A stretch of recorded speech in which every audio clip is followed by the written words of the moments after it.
Well, Mr. Land, we are out here at an entrance to your property. You have some 1,100 acres in this tree farm, is that right? That's right. When did you become a tree farmer? I became a tree farmer when I was quite young, at 14. My dad had bought a tract of land at the end of the war, and near it was a 204-acre tract. And when I was 14, I had accumulated some savings from work, and I thought if Dad would help me, I could make a down payment on that place, and he did. Anyway, when that place was evaluated by everybody, we decided that some of it was suited for trees and some of it for pasture land. And so the area that was suited for trees but not in trees, we planted. So my first plantation planting was then. My. That would have been around 1949. My goodness.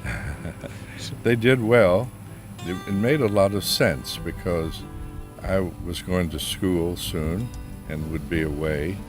So it was nice to have something that you could, once established, you didn't have to pay much attention to. So it worked out well, and it gave me a good place in my heart for tree farming. Wonderful.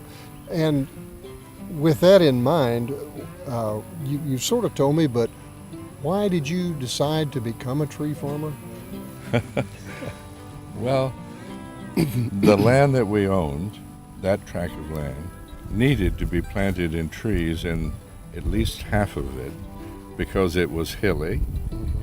It had some land subject to erosion, and the place had been over-farmed for a number of years. So the point of a good farmer, I think, is to plant the crops that the land is most suited to.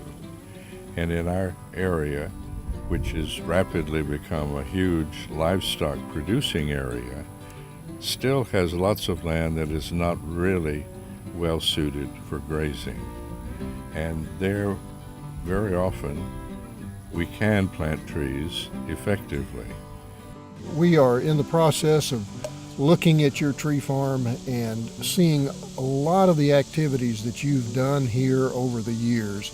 That gives rise to the question, what sort of benefits do you feel you've gotten out of being a tree farmer? Well, that's not a hard question to answer because they are numerous. One, I don't suppose there's any way to get personal satisfaction any better than seeing something you planted grow. It's just a magnificent gift. In addition, it has been a stable but small source of income.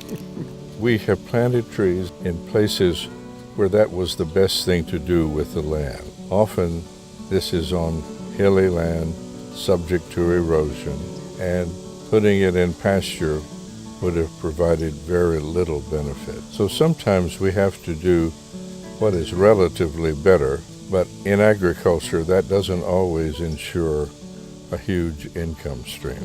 But overall, watching the place get covered with trees over all of these years has been immensely satisfying. What sort of obstacles have you experienced in your operations here over the years?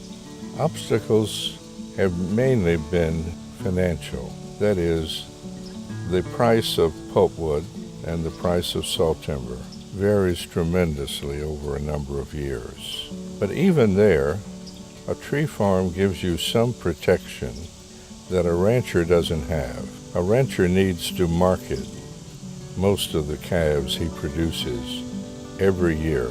A tree farmer can wait a year or two for prices to stabilize so that he can take advantage of the best price over, let's say, a 3 or 4 year period. I think the future is excellent if the government continues to recognize it has a role to play. That tree farming will have a future. Without that government assistance, I think fewer acres will be planted, but more importantly, fewer acres will be maintained properly.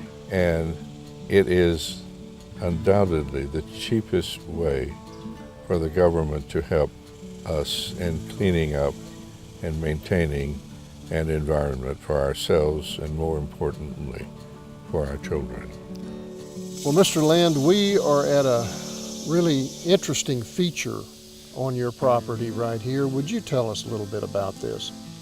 Well, in 2014, my older son died after a 3-year-long bout with leukemia.